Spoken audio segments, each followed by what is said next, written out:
Welcome back to the Heads Up Podcast. This is episode number 6. Today we have a special guest in the house. His name is Jimmie May. He's, I would say, fairly fresh to the poker scene in recent years, as I've heard in the past. So, Jimmie, welcome to the podcast. I'm excited to have you on today. Thank you. Pleasure to be here. Thank you. Yeah, no problem. Can you fill me in on a little bit of your poker history and where it stands today and how you got into it? Wow. So, a couple years ago, on 11/09 of 23, I found out that I have a tumor growing in my head. You said 23? So yeah, 2 years ago? Yeah, pretty recent. Damn. Right? So I was gambling. I was playing slots a lot or whatever. I had the highest card at Degenerately? Grand Sierra. Yeah, degenerate slot. Yeah, just right. So playing a lot of slots, not very healthy. And then I found out I had this tumor, and it really freaked me out, as you would expect. Yeah.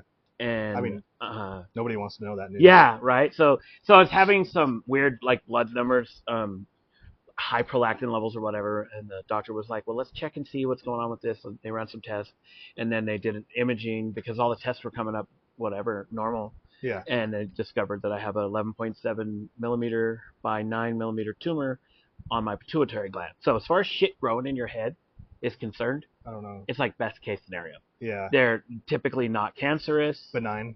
Don't know until they pull it out, if they pull it out, right? So it's still there. But it's there. Yeah. Oh, shit. Literally, yeah. It's typically they're not cancerous. They don't spread like other tumors. There's so many positive things, but still really shook me and freaked me out, and the whole household and stuff. We're like, okay, yeah, and I got to do this imaging every 3 months and yada yada yada. And I don't know, I just started looking at the world differently, but I still have this I'll call it a habit, gambling habit. And one day I walked into the poker room at Peppermill, and I sat down at the limit hold'em table and just started playing. Yeah, I'm gonna put the blinds in, so we're gonna start. So it's 5. You're at 3-5. Oh, we're at 3-5 right now? Yes. Okay, so it's going to be 3,000 small blind, 5,000 big blind, 5,000 8. That's fair.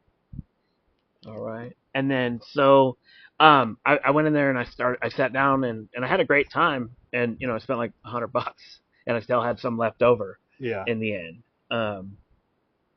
So I was like, okay, well, that was way more fun than just pushing a button senselessly till your money's gone or it's tripled or quadrupled. And you started or whatever. that where at?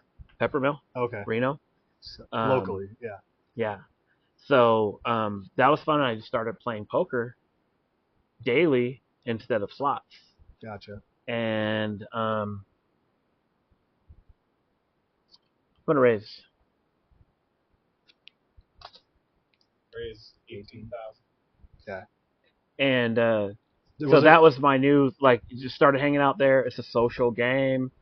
Because I'm stressed out about this thing, and I just felt like it was way healthier. Yeah. Call. Do you just, do you feel like you, I don't know, let me know if I get too personal, but, do you feel like you had, nothing left to lose? It was I want to go explore, what was the driving factor in, It was not like I check.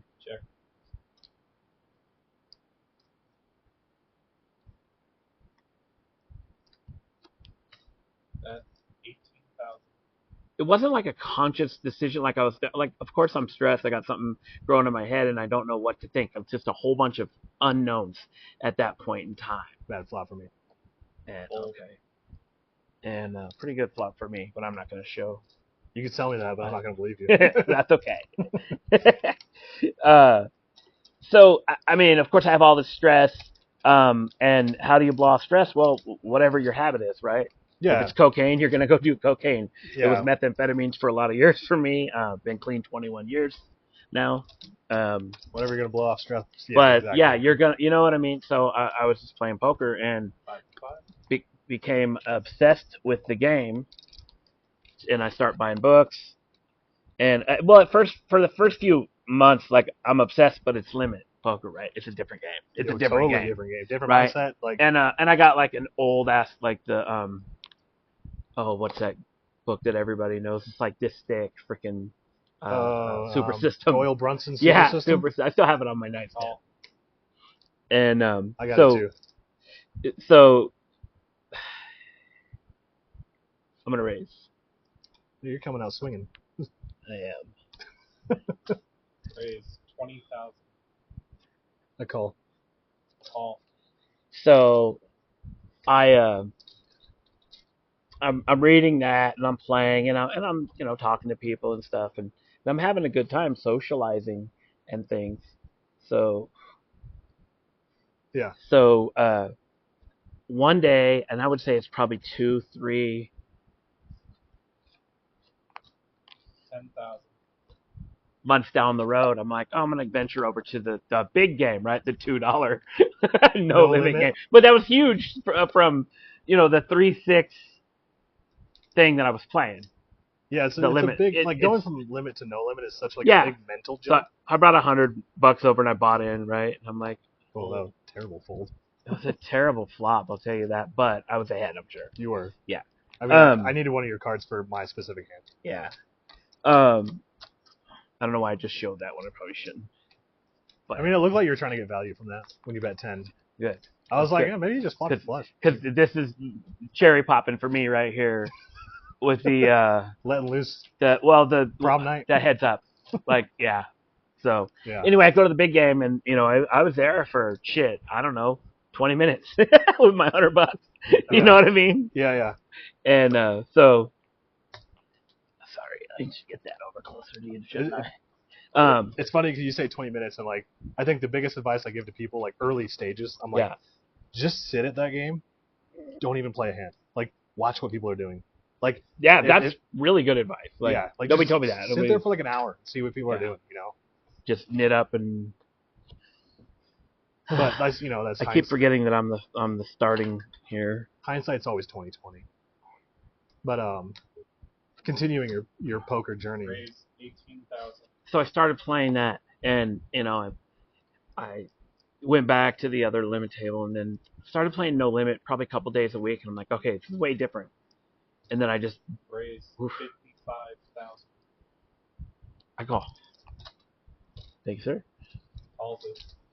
And so I'm playing, and then I have a customer at my store that's at the table one day, and because I always share like.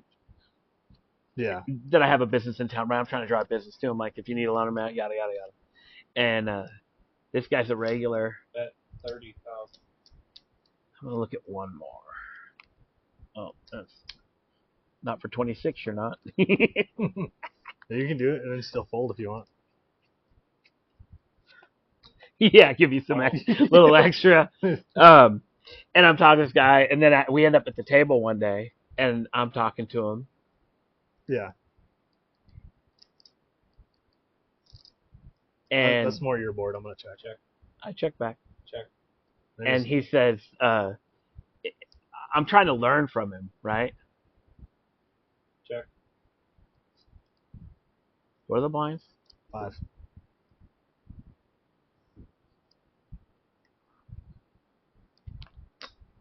Bet 7,000. You just want me to call. You can't fold for that. I can't fold. And like we're playing and I raise, flop a set and he catches up and he's like, you gotta bet your hand. You have to bet your hand. The naked age. Yeah, that was way more my range. I know. He's like, you gotta bet your hand. So I'm like, okay, we'll pick my game apart, right? Yeah, and you like the advice like people give you. Like, yeah. So every day, right? So and that was like the first person though, right? So every day I'd go after work and play, and he would like, what about this and this? You shouldn't be whatever. We talk. Yeah. After, which is great, and then he was going away back home and stuff, but I would start talking to people like that at the table. Sorry, I should really. I'll have this figured out by the time we're done. By the time the episode comes out. Yes. And so I asked him, like books and stuff, and he recommended this book, which is a great book. But I couldn't find it. I'm so cheap that it's 3 to me, right? All right. that I couldn't find it like used or at like whatever the bookstore is over by Subaru Yeah. in Reno, and so I didn't get it. I got another book and I'm reading that and stuff, and then finally one day I was like, all right, I'm gonna get this book, and that book helped me so much, bro. It's called Decide to Play Great Poker by Annie Duke and somebody else. Yeah. Right? Great, amazing book. It's unlike any other poker book. So I'm reading it again for the second time right now. Mm-hmm. But I'm a big book guy. I like to read these books, but I also like to talk to people and have them pick apart my game. Right. Bounce things off of them. See the different angles. See the different projections. projections. That Right. have. And pick up little tidbits and stuff. And that's.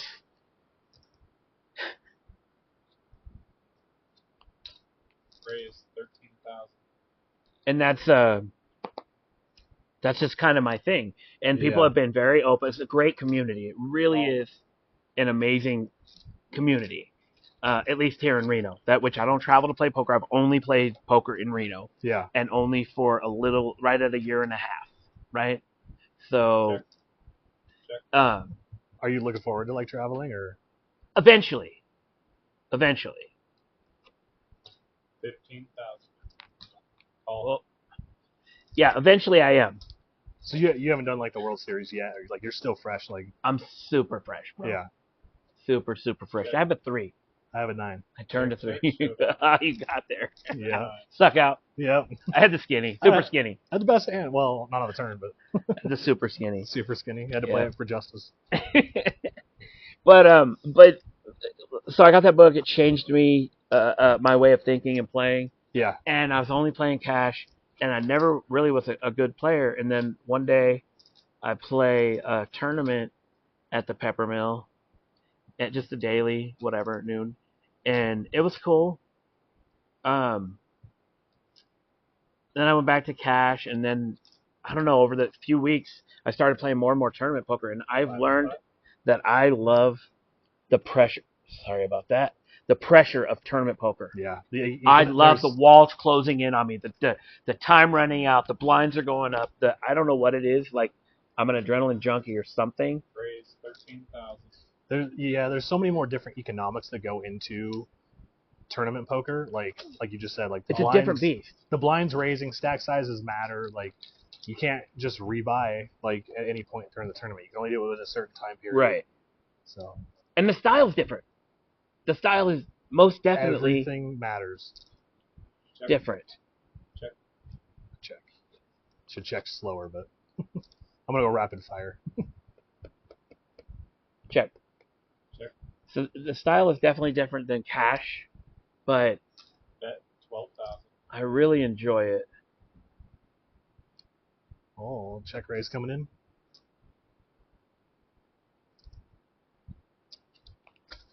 Raise. We're at 26,000. So bluffing me with a 3. So I've become kind of a junkie for tournament poker, where if I go all in at tournament, I get a rush that I don't get at a cash game because I can just reach in my pocket and I think me and you are similar in regards to like. So for like 2 years ago, I was playing a lot of like cash game tournament mix, like heavy balance, mostly cash games, and then over the course of like 6 months, I just heavily switched to tournaments. As far as like tournament play and stuff, I've learned that I enjoy it more. You were saying it was similar for you, like cash game back and forth. Becomes too stagnant playing cash games, I think, personally for me. Like I can't sit there for 4 hours. Which, Raise yeah. 18,000. I have friends that only play cash because they can make more money and this and that, but it's really not about the money for me. Yeah. It's my ego for sure. When I win, it's an ego boost, Yeah, So, you get so much more like morale to like I don't know what it is like when you win a tournament then. When you do good at a cash game or whatever, it's like So Check. 20,000.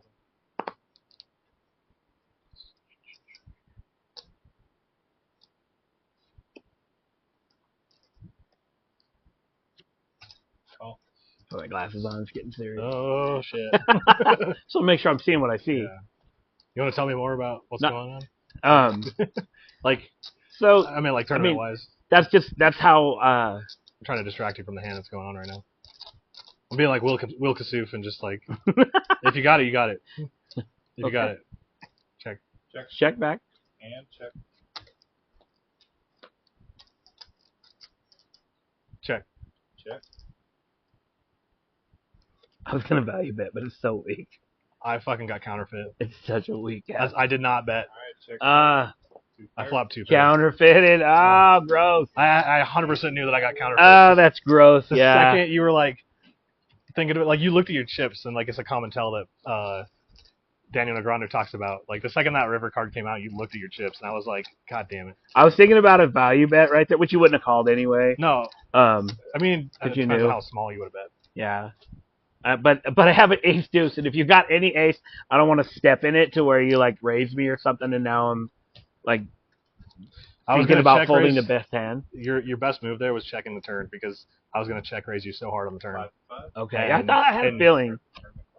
Yeah, and then so 5,000. yeah. Oh, 5-5. But I want to know like, so we're talking about tournaments here, but like, what's your future plans with like poker and stuff? So I just want to get better. That my goal is literally to get better. Don't get me wrong. I love to win money. Raise 25. And I enjoy. I'm getting cooked out here. Again, it's more my ego. Right. I got a medium pair.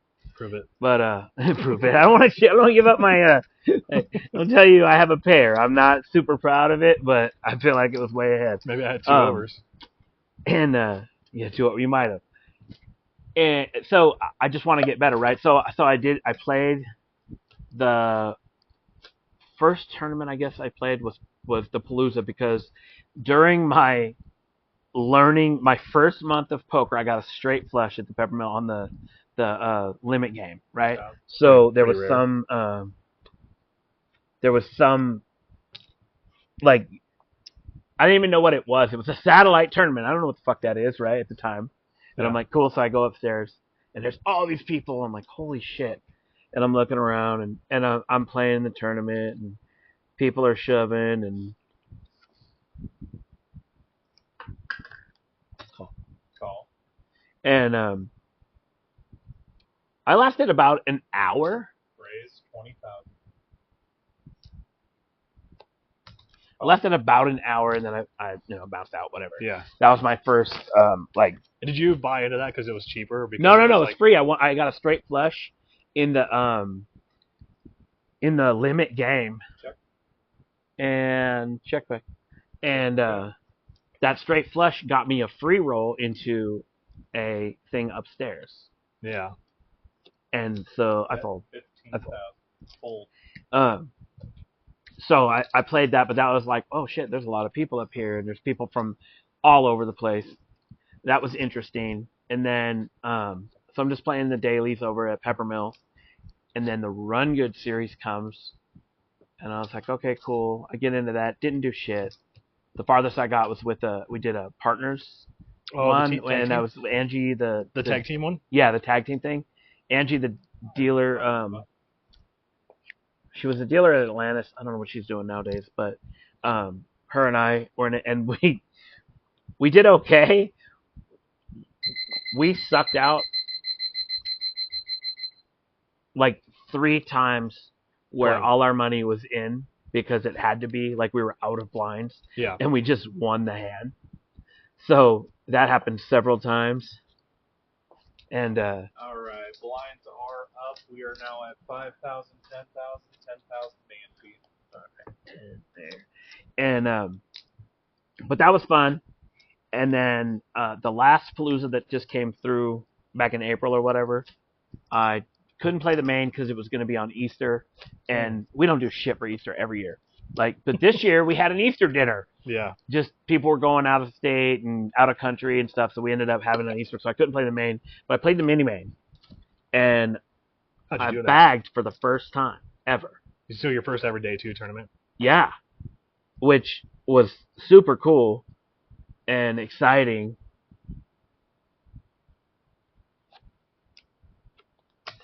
Great. And so I bag bag my chips. I'm like, oh, right on. And I go home. I'm exhausted. It was a long day. And I come back the next day, and I was so nervous, dude. I'm just like super nervous. 6-0. It's a horrible hand. Yeah. Bold. I was super nervous. All the dealers are just So we get to making day fun of me. 2, and I bagged chips, and now I'm nervous as shit. I had a little breakfast in the morning, and I was sat at these people's table because they were by themselves, and I was telling them I'm like so nervous, and they're like, oh yeah, some big player has most of the chips. I don't remember who it was.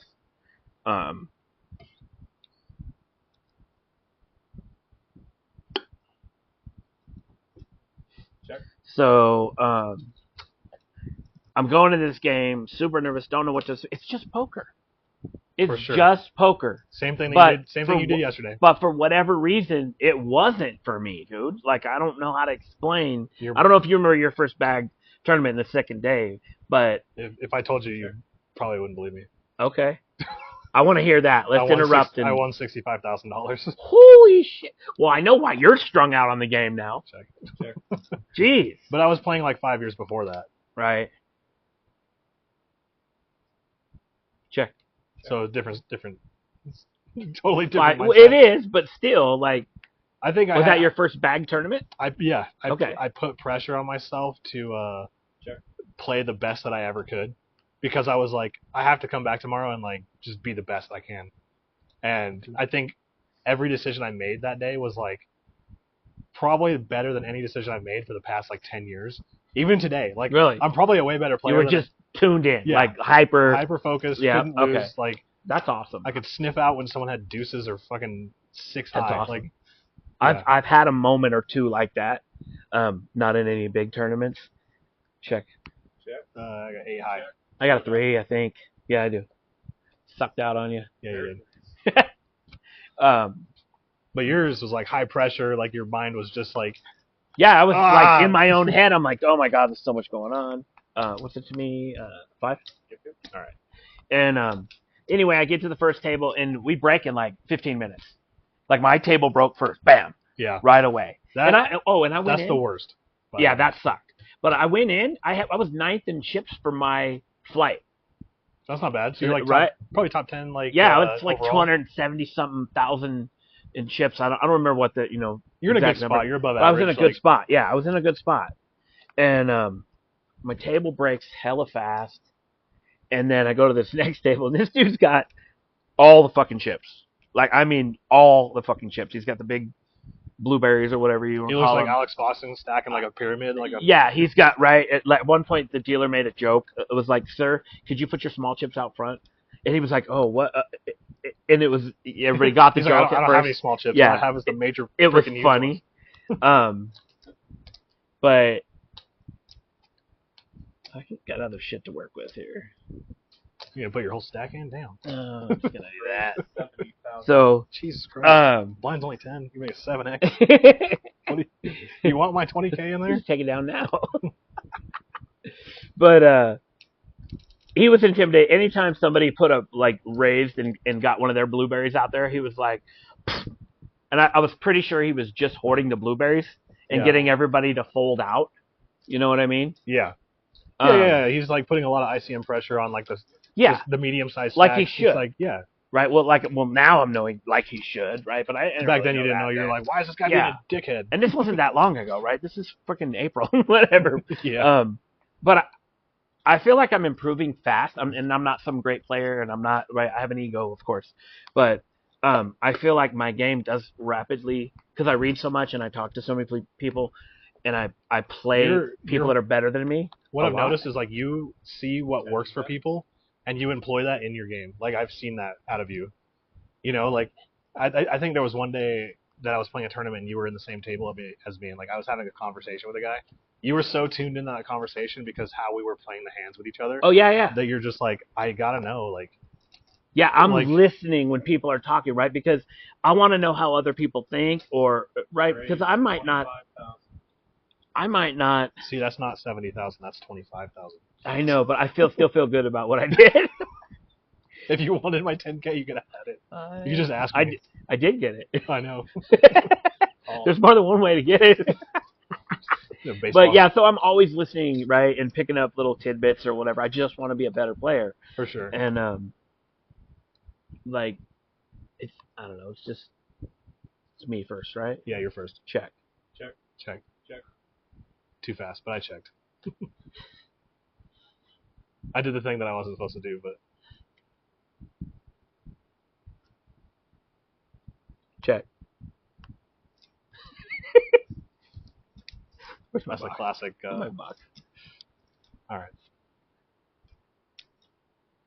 Bet 40,000. Yeah. I'm so far away from that board, dude. I'm nothing. But so I just want to get better. But I cashed that. I got 14th place, and I just remember going, okay, super elated, right, that I cashed in the tournament. That was cool. Yeah. But 14th, I'm like, I had enough chips. I should have done so much better. Dude. And like I had this torn, like my ego wanted so much more. I can't count how many times that's happened. Like So much more. Like you have a certain stack size, and you're like, I should have at least 4th place or better, 5th place or better. You know? Yeah. Yeah. Right. Like, you know, so I don't know what I was expecting or whatever. Especially looking at that, I'm telling you, he had all the chips, bro. I'm pretty sure he won, but he had all the chips. Like it was Jesus. Was that like intimidating for you seeing someone else with like that It was. much? Like it was like, it felt helpless. You know what I mean? Kind of like. Well, being in the early stages of poker, you're like, your 25,000. your thought process nowadays might be like, oh, I can be patient enough to wait for a spot to like get Right. those chips. I can get this much of those chips myself if I wait for the right moment, right? That's how I think now. I look at whatever my stack is, and I go, that's a good chunk. I can double up from that stack easy. And you count, like I nowadays, just need to wait. I'm assuming that you count the blinds and like versus I do. your stack size. Like, Right. You're like, okay, I can be patient for like maybe a couple more orders. Right. And then, Now I'm down 16 big blind. You know, I don't want to give my check. I don't want to give. I don't want to decrease my fold equity. Right. Right. So I look for a better spot 20,000. to. Yeah, you like, but in the tournament that you played in, So I'm not going to get in there with like 10 jack or whatever. You weren't thinking about stack sizes, like you were. Right. Well, you were thinking about like, I mean, he has all the chips. Like, I'm not going to win this tournament. Like, it was the pressure was just like getting to you. Right. Check. Correct.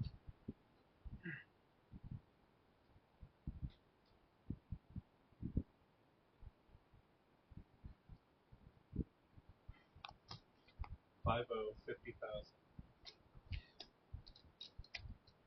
So that was cool, but my ego wanted way more. And then I get into the next tournament I played was the 6 max, which I didn't even know what 6 max. I'd ask, what's that mean? 6 max. It's pretty simple. 6 max players, dude, you fucking moron. But I get in that, and we did an ICM chopped in it, but I got 5th place. Yeah. In that. So I think that was super cool. I feel like you're value betting right now. Sweet. Oh. You dodged a monster. Did I really? Oh yeah. Thank God. Oh God, yeah, I did. I almost called it really weak. I almost called it really, really weak. I didn't know how to make it look bluffy. Why do all the guests get monster hands, Robert? If you watch Giovanni's podcast, like, dude, he got. Did I watch it twice? It was like podcast, like he got like pocket pair after pocket pair, like after a straight flush draw. And then he get a flush, and he gets a royal. He got a royal flush, like, and I'm just sitting there like Wow. trying to just get a card higher than a 10. Right? You're like, this is my field. I almost called you with pocket 6s there. Oh, okay. That's That would have been pretty wide. Yeah, that's what I was thinking. I was like, sorry. Nah. Yeah, so I cashed twice during that last one, and that was super cool, man. I actually made money, which is not always the case. 25,000. Yeah. And so I'm excited about it coming back. I'm gonna play the run good as well. Didn't you recently just have a big win too this month? Yeah, just last Sunday. I got 2nd place, dude. That you want to talk about that? That was pretty fun. Yeah. Fresh off the mind, yeah. Check. Yeah. So Sunday. 20,000. I don't like it. Something's not comfortable. I can't pinpoint what it is, what's the turn card? But I'm not comfortable. Oh, we can rabbit hunt here? Okay. Yeah, we can do whatever you want here. Okay, yeah. So Sunday, I'm doing good, and we're down to 13 players at the Peppermill. It's the big Sunday, right? The first Sunday of the month. Yeah. It's pretty. I mean, for me, it's a big tournament. Yeah. So we're locked at 13 players, two tables for an hour, and finally somebody goes out, and it's a dead small. I'm on the big, and I don't know if to say names in here or whatever, but anyway, a guy we all know over there says, he picks up his chips and he's like, all of these right here are going in the middle. And I'm like, okay, I know somebody that commonly says that. Yeah, okay. So when he says that, and I'm sure I can say his name. It doesn't really matter. It's not. No. You're not talking shit about him. No, I'm not talking. And if I was going to talk shit about him, I would talk to him. We talk shit to each other on the table all the time. Say his first name. Yeah, so it's Noel. I don't know. That's why I know him by it. Yeah. Anyway, so and I was like, all right, well, let's look together. We can do that, right? Because tell us his address too. So I flipped a 10 and a 10. I'm like, okay, call. He's got ace king. Well, he what do I want to do here? 26. The flop comes 2, 4, 3. He's got ace king. I got 10s. It's like the worst. We're all in. Yeah. The turn is a 5. He doesn't make me wait for it. He wins in the grossest freaking way he can win with ace king right there, right? Doesn't catch an ace or a king. He catches a 4 card. So just disgusting, bro. And he stacks me for everything but 3 big blinds. But I'm on the button. Yeah. So on the button, check. I 30,000. I get like 10 jack suited, and I shove because it's limp. I shove, all folds. Everybody folds. Now I got a little bit more chips. I shove with 2 Broadways. I don't remember what they were, and everybody folded again. Then the next hand, raise right 80,000.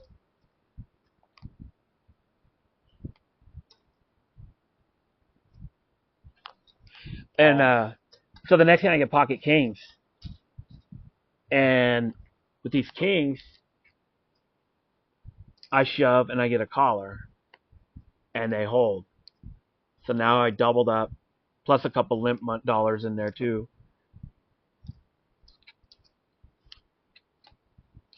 And I went with that. And then like 2 hands later, here comes Noel again. And Noel... bet 110,000. It's probably... This might be a bad fold, and I'm going to show you my hand because of the weird, eerie thing. And I'm like, so I look... Let's look together.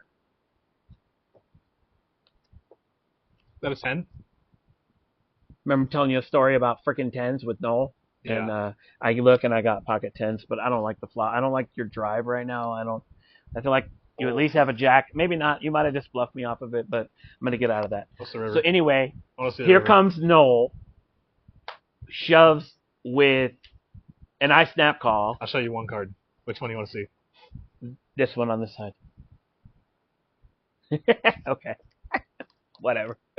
I'm good with my decision right there. I worked hard for this, so I wasn't going to give them back to you. But I mean, the other one's a mystery. So I snap call with kings and knock Noel out, and I come back and I got all the way. We did an ICM chop with 6 people, believe it or not. But it's like 8:30. It was a long day. So to recap, so he hits his 5 with your Actually, blinds are up. We're at 15, 10, 15. We're at 10,000, 15, 15. And so yeah, I was down to 3 big blinds, bro, and I came all the way back. And in the ICM chop, I get 2nd place. Holy shit! How many people were left when you had the ace king versus 10s? When I had what? Ace king versus 10s. Like, how many people were left? Oh, his ace king. 12. 12 people left. He just had 1 knockout. Yep, 12 people. How many people were making the money? 6. Six of us got paid. Shit. Well, more than that. 11 people were getting money, right? Okay, so it was literally the bubble. You were on the bubble. It was at the bubble. Yeah, I was going out before. Yeah. And I came all the way back and got second place with our. It was pretty amazing. Raised 45,000. I like it. You like it? I like it. You like the flop? I think I do.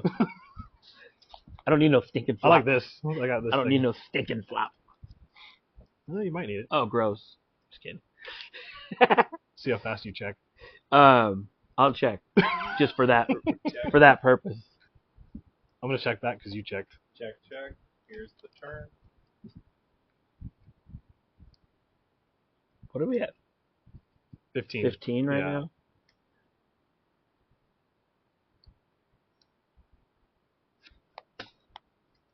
$50,000. 50. So, I mean, it was a big ICM chop, 6 people, but everybody was tired and the stacks were pretty even right then. And if we did it the hand before, I would have been in first place, not second, but whatever. But yeah. So that was fun, coming back from 3 bigs at late in the game. And I just lit on fire and nobody could put it out. Yeah. That's just how it went. I'm sure you've been there before.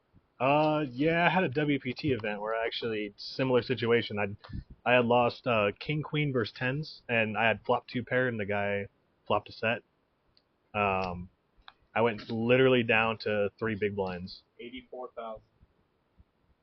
How many people left in the tournament? 27. And we were in the money already. It was a day 2 tournament. Yeah. No, that's awesome.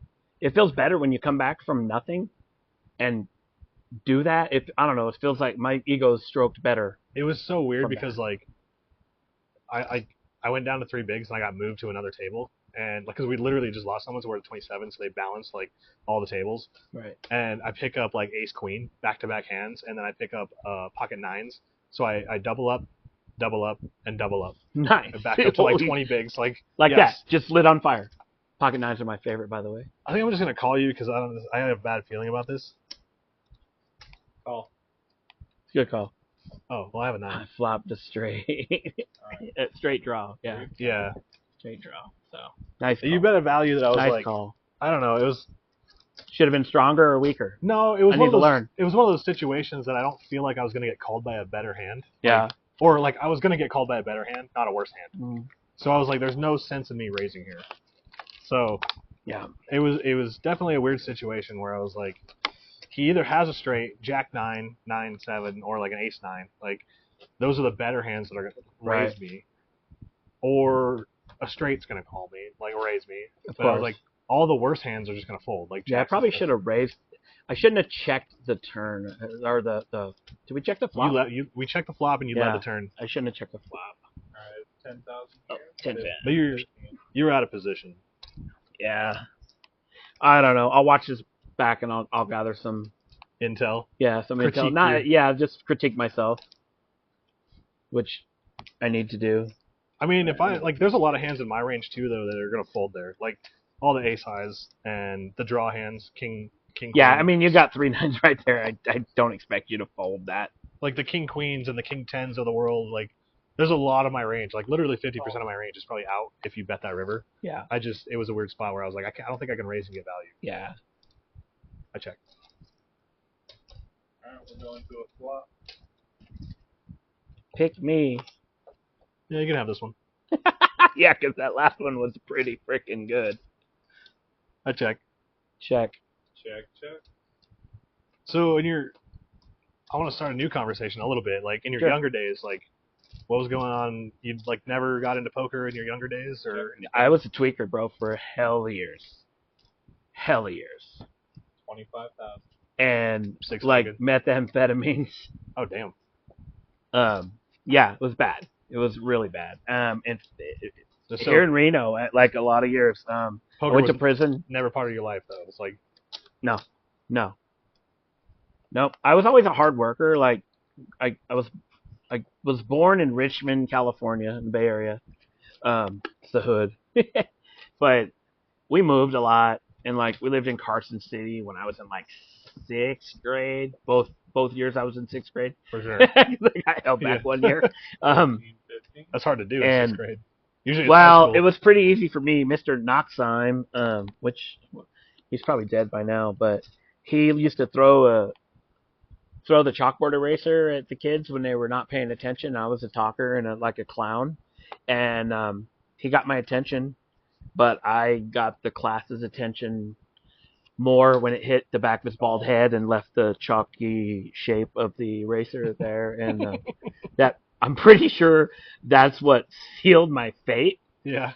Um, That's why you got the thing. yeah, So it caused it. maybe. Hey, he didn't hit me. He just hit the wall. But I got him anyway. That's 2 years of 6th grade, Oh, and I don't even know where I was going with the story, dude. But You were telling I was about always a bouncing class around clown, and your younger days. always, yeah. So You said prison at one point? yeah, prison, methamphetamines for years. Check. I started when I was 17. No drugs, not even pot. My mom's boyfriend gave me a line of methamphetamine. Sounds like a nice guy. It's a weird situation, right? I check. Have Queen high. Showdown. Queen's good. And Popping off a Queen Deuce over there. yeah, gross. And so my first line of crank back then, 17 years old, Oildale, California, which is the White Hood. Right. So you were flying at the seat of your pants, basically. Yeah, this made me feel like Superman. I don't know if you've ever had methamphetamines. I recommend you don't. No, I've done a lot of downers. Okay, I recommend you don't. But it turned into very slowly turned into this addiction. I guess it was pretty early, the addiction. But how old? It was like I was at 17, but yeah, that's right. I would get like a quarter gram and make it last a week, bro, and go to work. I'll be honest, I don't know how much that is. It's like Sounds like minuscule. Okay. Like people shoot that. It's a $20 bag. Okay. And so I would get that and make it last. But it was like so let's see, I went like a year without it. After that, like I did it every month. Were you just like first, I got quit? Like, and then I went. Well, I went to Florida for like a year, and then when I came back, I was doing it again. Like I got some more, and that's when I started buying like a quarter gram every week, and I would just line out 7 lines, and I'd have a line every single day. So you're just pumping up the dosage. And just at 1 line every day before work, and I go to work, and I would excel at work, bro. I would always make foreman on any job. They would always have me running a crew, whatever, as young as I was, and because I was a hard worker. For sure, yeah. And so that went on for a couple years, and then the company I was working for in Tehachapi, California was a Whitesmith Development. It was a builder, and one of the partners were like stealing from the other one, embezzling or something. They split up, and then he couldn't afford to like keep me on his payroll, so he's like, "Why don't you get your own handyman license?" And I can 1099 you or whatever. So I did that. Contractor, yeah. Yeah. 15, 10,000. And then I got like an apartment complex with like 53 units that I did all the stuff for. And that was cool. And so I did that for a few years and just using drugs regularly. I ended up like sleeping with probably 6 tenants over the year. It was horrible, bro. I wasn't always looked like a potato with 2 toothpicks stuck in the bottom of it.